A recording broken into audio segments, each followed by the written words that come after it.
Bienvenue à tous pour notre Deep Dive. On va s'attaquer à une question assez complexe aujourd'hui, la légitimité du pouvoir en Afrique. Et pour ça, on a pas mal de choses à décortiquer. Oui. On a une analyse assez percutante, on va dire.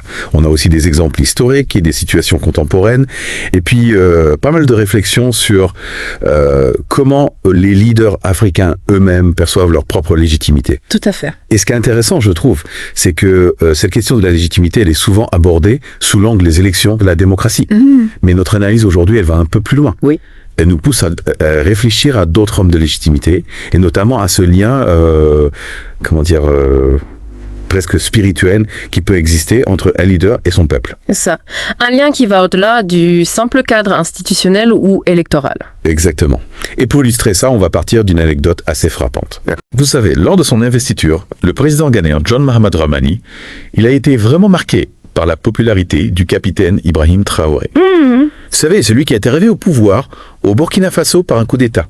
Oui, je vois.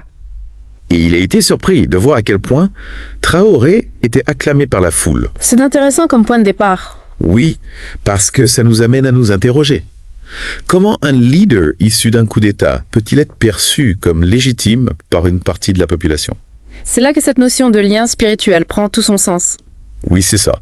L'auteur de l'analyse qu'on va décortiquer aujourd'hui, il parle de ce lien spirituel comme d'une forme de connexion profonde entre le leader et le peuple. Une connexion basée sur la confiance, sur des valeurs partagées, sur le sentiment que le leader incarne les aspirations de la nation. Exactement.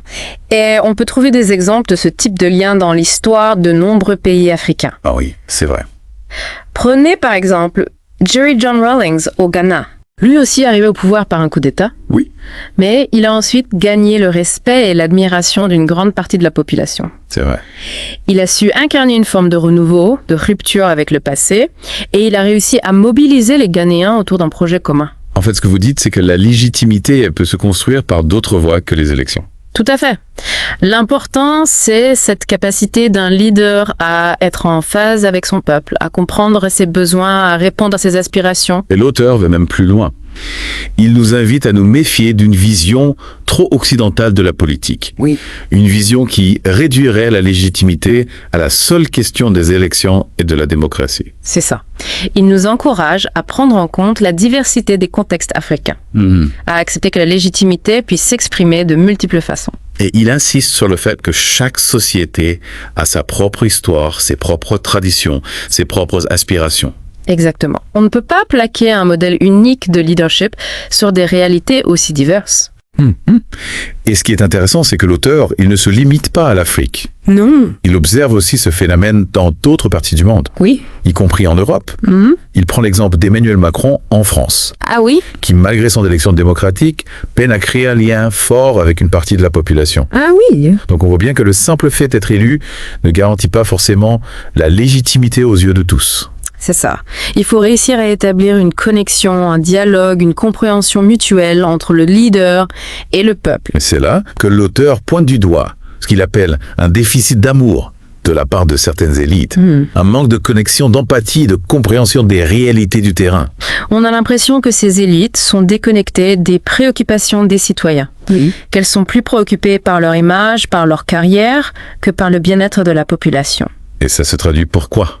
Par un sentiment de frustration, de colère, de défiance de la part des citoyens. On le voit bien avec les mouvements de contestation qui se multiplient un peu partout dans le monde. Oui, absolument. Les gilets jaunes en France, les manifestations pro-démocratie à Hong Kong, et bien d'autres encore. Ce sont des signes qui montrent que le peuple réclame plus d'écoute, plus de proximité, plus d'authenticité de la part de ses dirigeants.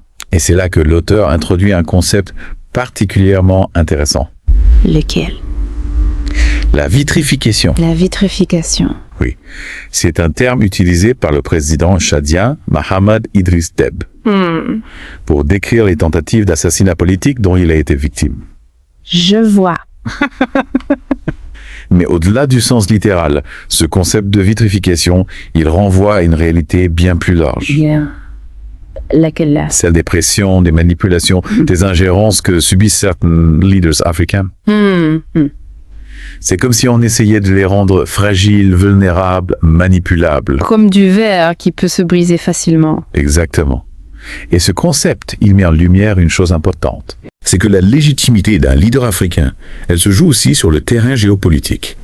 Face aux ingérences extérieures, face aux pressions des grandes puissances. Oui. Et ce qui est marquant, c'est de voir comment certains leaders africains osent désormais dénoncer ouvertement ces pressions et affirmer leur souveraineté. On sent une prise de conscience, une volonté de s'émanciper de la tutelle des puissances étrangères. Tout à fait.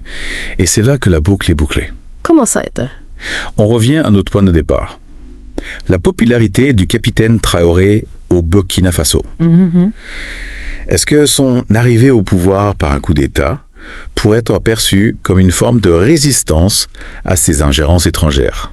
C'est une question complexe. Il est difficile de donner une réponse simple, mais ce qui est sûr, c'est que le contexte géopolitique joue un rôle crucial dans la perception de la légitimité des leaders africains.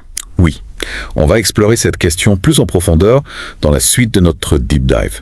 Restez avec nous. Alors comment on peut relier ce lien spirituel à la popularité de quelqu'un comme Yoyam Traoré, oui, qui arrive au pouvoir par un coup d'État? Oui, c'est intéressant parce que l'auteur, il suggère que ce lien-là, il peut parfois se forger plus facilement dans des moments de crise. Ah oui, je vois. Quand un pays traverse une période d'instabilité politique, économique, sociale, les gens y ont besoin d'un leader fort, charismatique. Capable de rétablir l'ordre, de proposer une nouvelle vision pour l'avenir. Exactement. Et dans ces moments-là, le processus démocratique, avec tous ses débats, ses compromis, ses lenteurs, il peut sembler inadapté. On a besoin de quelqu'un qui agit vite, qui prend des décisions. Qui incarne la rupture. Oui. Et on peut observer ça dans l'histoire de nombreux pays africains. Des leaders comme Jerry Rawlings au Ghana, Thomas Sankara au Burkina Faso. Paul Kagame au Rwanda. Exactement. Tous arrivés au pouvoir dans un contexte de crise. Et ils ont su rallier une partie importante de la population. Parce qu'ils répondaient à ce besoin d'un leader capable de transcender les clivages, de mobiliser les énergies. De redonner un sens à la nation. C'est ça. Et c'est peut-être ce qui explique la popularité d'Ibrahim Traoré. Oui. Il arrive dans un contexte de crise sécuritaire. De défiance envers la classe politique. Il se présente comme un homme du peuple, proche des préoccupations des citoyens, prêt à prendre des mesures radicales. Pour lutter contre le terrorisme, redresser le pays. C'est ça. Alors bien sûr, il est trop tôt pour dire s'il va réussir à maintenir sa popularité sur le long terme. Oui. Mais c'est intéressant de voir comment son arrivée au pouvoir s'inscrit dans cette dynamique. De recherche d'un leader fort. Capable de restaurer la confiance. De proposer une alternative au modèle existant. Exactement. On voit bien que la légitimité, elle se mesure pas uniquement à l'aune des institutions, des processus démocratiques. C'est ça. Elle se nourrit aussi de la perception qu'a le peuple de l'action du leader. De sa capacité à répondre aux attentes. À incarner les aspirations. À défendre les intérêts de la nation. D'ailleurs, l'auteur, il souligne que ce besoin d'un leader fort, capable de trancher et de prendre des décisions impopulaires, il est présent dans beaucoup de sociétés, y compris dans les démocraties occidentales. Oui. Il donne des exemples comme Margaret Thatcher au Royaume-Uni. Ronald Reagan aux États-Unis. Voilà, des leaders qui ont su imposer leur vision, marquer leur époque, malgré les critiques, les oppositions. C'est vrai. Ce qui nous amène à nous interroger sur les limites de la démocratie représentative. Est-ce qu'elle est toujours capable de répondre aux défis du monde d'aujourd'hui? C'est une question importante. Oui. Parce que la démocratie, c'est un processus fragile, qui demande un engagement constant. De la part des citoyens, des institutions. Exactement. Et il est important de s'assurer que les leaders, qu'ils soient élus démocratiquement ou non, restent à l'écoute du peuple. Qu'ils agissent dans l'intérêt général. C'est ça. Et c'est là que ce concept de vitrification, il prend tout son sens. Il nous rappelle que les leaders, même les plus populaires, peuvent être la cible de pression. De manipulation, de tentatives de déstabilisation. Qui visent à les fragiliser, à les détourner de leur mission.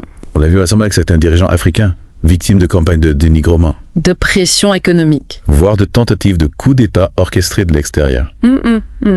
Ça montre que la légitimité d'un leader, elle se construit pas seulement à l'intérieur d'un pays.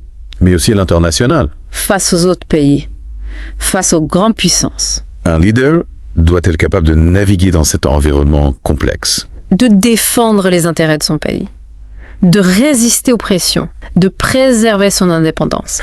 Et on voit émerger une nouvelle génération de leaders africains qui osent justement affirmer leur souveraineté. Tracer leur propre voie. Des leaders comme Mahamat Idriss Déby au Tchad. Paul Kagame au Rwanda. Il n'hésite pas à défier les puissances traditionnelles À bousculer les codes, à prendre des risques. À sortir des sentiers battus. pour défendre les intérêts de leur peuple. C'est ça. Et c'est peut-être ce qui explique leur popularité auprès d'une partie de la population, qui aspire à un changement profond, une rupture avec le passé. Alors, comment on concilie ce besoin de leadership fort avec les exigences de la démocratie? C'est la grande question. Oui. Et il n'y a pas de réponse simple, universelle. Mais il faut réfléchir aux conditions qui permettent à la fois d'assurer la stabilité, de garantir les libertés fondamentales. Et de répondre aux aspirations des populations. C'est ça. On voit bien que cette question de la légitimité du pouvoir en Afrique, elle est loin d'être tranchée. Elle est au cœur d'un processus de transformation, Ou de nouveaux modèles de leadership émergents. porteur d'espoir, mais aussi de défis. Alors que nous réserve l'avenir d'un. Comment ces nouveaux leaders africains vont-ils s'affirmer sur la scène internationale? C'est ce qu'on va explorer dans la dernière partie de notre deep dive. Bon, on a pas mal parlé de cette idée de lien spirituel entre un leader et son peuple. Mais un autre aspect important à prendre en compte, c'est le contexte géopolitique. Comment les leaders africains, ils naviguent dans cet environnement complexe, marqué par les ingérences étrangères. What up to the date? C'est essentiel pour comprendre les dynamiques de pouvoir en Afrique. Ouais, Vous vous souvenez de ce concept de vitrification évoqué par le président tchadien, oui. Mohamed Idriss Déby. Il met en lumière les pressions, les manipulations, les tentatives de déstabilisation que subissent certains leaders. Ouais, c'est comme si on cherchait à les fragiliser, à les rendre plus malléables. Un peu comme si on soufflait sur la braise pour attiser un feu. L'auteur, il souligne d'ailleurs que cette vitrification, elle s'inscrit dans une longue histoire Oui. de néocolonialisme, où les puissances étrangères ont toujours cherché à contrôler les ressources, les orientations politiques des pays africains. Et il appelle les leaders africains à résister à ces pressions, à diversifier leurs alliances, à affirmer leur souveraineté sur la scène internationale. Ouais, il les encourage à construire un leadership panafricain, Solidaire, indépendant, capable de défendre les intérêts du continent. face aux ingérences extérieures, et on voit émerger une nouvelle génération de leaders qui refusent de se plier aux dictats des puissances traditionnelles. Des leaders qui osent dire non, Oui, qui cherchent à construire un avenir différent pour l'Afrique. prenez l'exemple Paul Kagame au Rwanda. Il a su transformer son pays après génocide Oui. en s'appuyant sur une vision ambitieuse de développement économique et social. Macky Sall au Sénégal aussi.